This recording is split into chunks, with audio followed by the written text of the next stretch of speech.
那一年嫁衣是素朴的，胸口的花是塑料的，但脸上的幸福却是真的。那一年车马很慢，书信很远，一生只爱一个人。在浙江一个偏僻的小山村里，男方一家正忙着张罗婚事。婚房的装修虽然很简陋，仅有几张彩色的画报和喜字剪纸，以及一张村里木匠打造的大床，但处处都洋溢着喜悦和期待的气息。在中国古代，婚姻和爱情基本没有太大的关系，而是两个家庭的生意。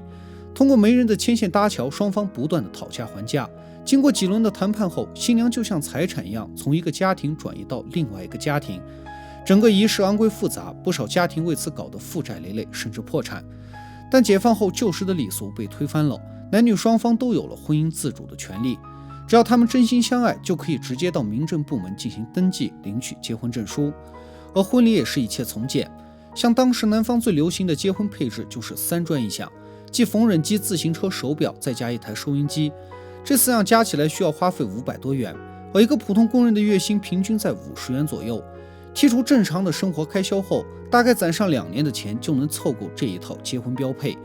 至于彩礼呢，只是象征性的拿一些风物特产。女方的嫁妆则是桌子、板凳、衣柜、木箱一类的家具，一般36条腿起步，往上从48到72条腿不等，数量多少完全取决于每家的经济条件。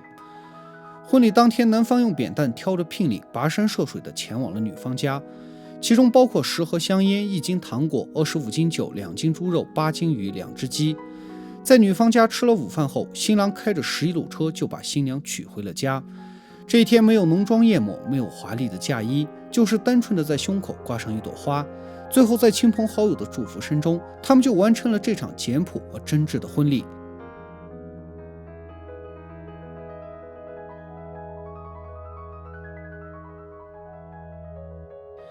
而这种双职工家庭婚后几乎不存在任何的生活压力，因为厂里会给你分一套福利房，孩子出生后则可以享受免费的教育，毕业后还能世袭你的工作。总之，厂里对工人真是从摇篮就一直给管到了坟墓里。因此在当时来说，无论是进厂打螺丝还是搬钢筋，都是无数年轻人梦寐以求的机会。例如大同机车厂便在内蒙本地建了一个工人小镇，尽管它只是一个小镇，但食堂、医院、学校、供销社等配套设施皆一应俱全，常住人口已超过了100多万，可以比肩一个大型城市。时至今日，我依然无法忘记童年时大厂子弟喝汽水、嗦冰棒时那不可一世的表情。而无论是工人还是家属，在这里看病都是免费的。值得一提的是，医生在进行喉咙、拔牙等各种手术时，常使用针灸来进行麻醉。像在1972年拍摄的纪录片《中国》里，甚至连剖腹产手术也是采用针灸麻醉。然而这项传统医疗绝技至今仍存在很大的争议，有人质疑这是一个骗局，一个学术谎言，病人肯定事先打过了麻醉药，又或是病人为了宣传才配合着医生硬扛。然而画面中这位老人已是90岁的高龄，其身体难以承受麻醉药的刺激，因此医生便使用针灸麻醉来对他进行白内障摘除手术。再比如这只小兔，在正常情况下，它鼻子在热灯附近只能忍受6秒多，但经过针灸麻醉后却可以忍受到12秒。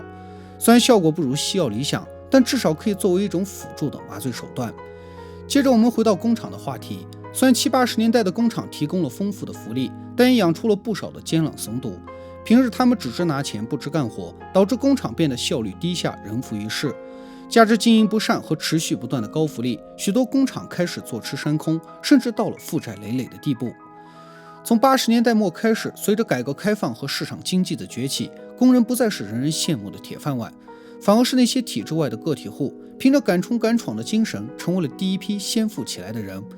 像老刘在国家的支持下，拿到了一笔年利率 4.2% 的创业贷款，在广州街边开了一家狭小简陋的卤鸡店。由于当时政策规定个体户雇佣工人不能超过7个，否则就是投机倒把，将面临着牢狱之灾。所以从食材的宰杀、清洗到卤制，老刘只能带着一家老小亲力亲为。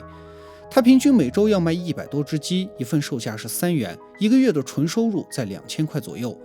当时有不少像他这样毫不起眼的个体户，在时代的浪潮中稀里糊涂的就成为了万元户。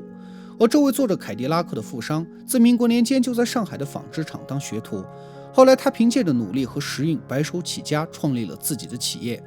解放后，国家将他的工厂收归国有，并聘任他为总经理，继续负责工厂的生产和管理。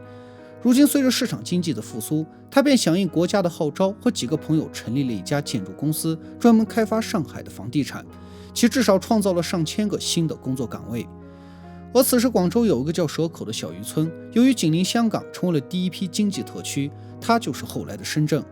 当时深圳才刚刚建设，处处都在打桩盖楼、修桥铺路，而极其低廉的土地税收、劳动力吸引了大量的外国投资。但为了防止中国的经济命脉被外资控制，所以这些大大小小的工厂都是以合资的方式共同建设、共同管理。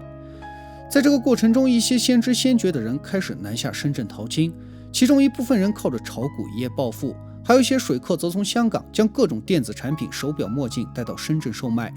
即使在路边摆个地摊卖点白菜和大蒜，也能赚得盆满钵满。反正当时整个深圳除了捡钱就是搞钱，可谓不管黑猫白猫，只要能抓到老鼠的就是好猫。与此同时，深圳也造就了中国的第一批场地场妹，他们都是在亲朋好友的介绍下，带着半信半疑的心态来到了这里打工。他们一天的工作时间大多都超过了8个小时，996基本是家常便饭，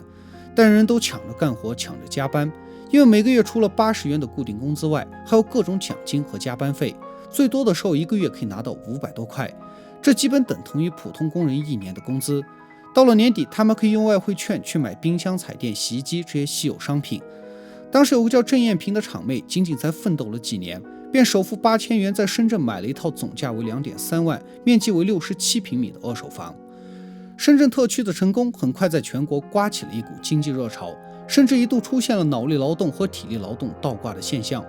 正所谓大学生赚小钱，小学生赚大钱，搞原子弹的不如卖茶叶蛋的，拿手术刀的不如拿剃头刀的。